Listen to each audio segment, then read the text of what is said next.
fayyaa keessanii nagaadhayi nagaa keenya galata waaqayyo baga nagaa fayyaa taatanii isiniin jecha hordoftoota koo akkam jirtan mee nagaa keessanii kan biyya alaa kan biyya keessaa ani nagaadha galata waaqayyo.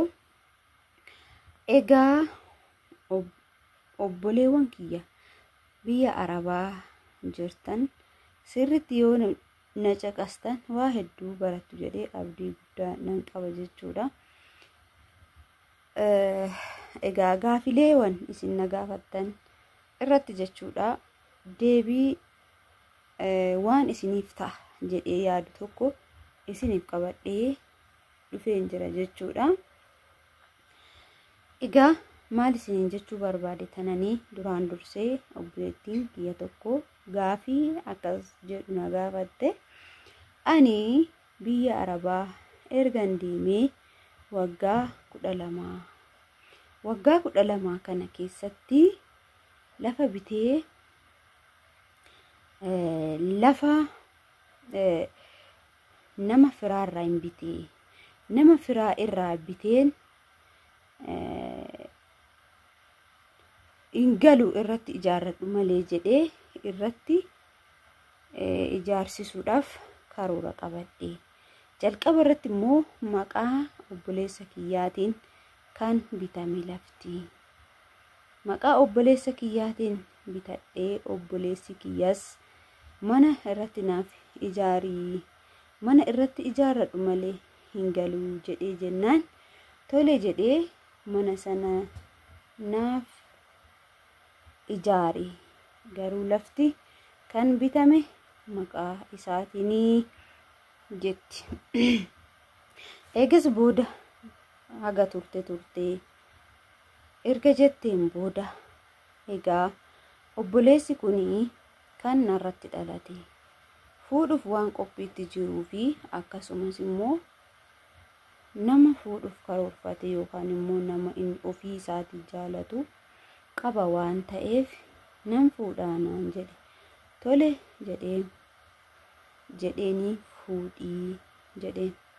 Achi booddee obboleessi kiyya haadha manaa godhatee erga taa'ee booddee yaa obboleetti koo mana kee keessa siif taa'aa siifan eegaa haga ati galtutti keessa teenyaa naan jedhee anis tole kaa ergasuu keessa taa'i hangan ani galutti keessa taa'itoo hagan ani galutti oddoo koos naaf eegi naaf kunuunsi gaafan gale immoo keessaa baata yookaan immoo manni kutaan kuwa waan lafa jiruu fi kutaa tokko fudhattee keessa taa'uu dandeessa jedhee akkasitti walii gale. Tole jedhanii ka'anii mana kiyyatti galan.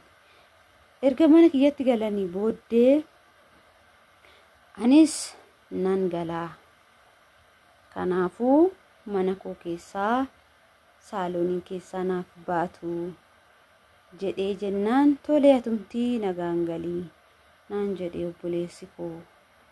Kanaafuu anis ka'eetan galee gaafan torbee lamaa guutuu mana koo keessaa naa bahaa ani meeshoolee itti guurradhee galuun barbaada. Isin immoo kifiloota jiran keessaa kifilii tokko yookaan kutaa tokko keessa jiraachuu ni dandeessu jedheen. Akkas ergan jedheeni booda ammas haati manaa obboleessa kootii kuni kan bitamee jiru maqaa kootiini akkasumas immoo maallaqa kootiini kee maallaqa bakka inni siif ol kaa'ee waan inni siif irra oolchee gaafachuu ni dandeessa. Kuni waan si ilaallatu tokko malee hin qabu. Wanti ati qabdu wayitu hin jiru naan jedhanii.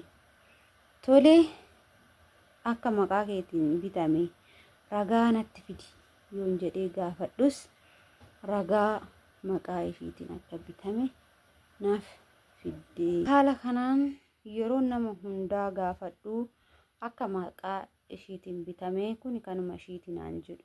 Maatiin ishiitis immoo maatiin isaatis kun kanuma ishiiti naan jedhanii haala saniin keessan jira.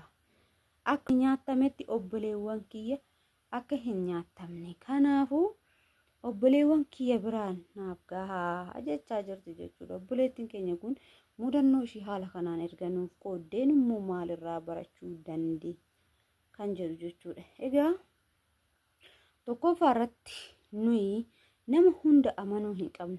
Obboleessa keenya soo ta'ee amannee maqaa isaatiin bituu hin qabnu. Lammaffaa irratti immoo dhugaa dubbachuuf waan jedhan nama wallaalchisu. Waggaa 12 hojjetanii harka qullaa keessaa galuu jechuun hangam akka ulfaatu ani isinitti jechuudha. Warri irra gahe hin beekamiidha masaa sinii galee waggaa 12 guutuu. Kanaafuu maal gochuun irra jiraata jettanii yaadu sinirra jiraata. Maqaa keessaniin bitachuun ni danda'ama. Lafas ta'ee manas ta'ee maqaa keessaniin bitachuun ni danda'ama. Gaafa lafa bitachuuf karoora qabattan akkuma deemtaniin ka maallaqa lafaa erga walitti qabattaniin booda maqaa keessaniin isinii haa bitan. Yoo maqaa keessaniin isinii hin binne immoo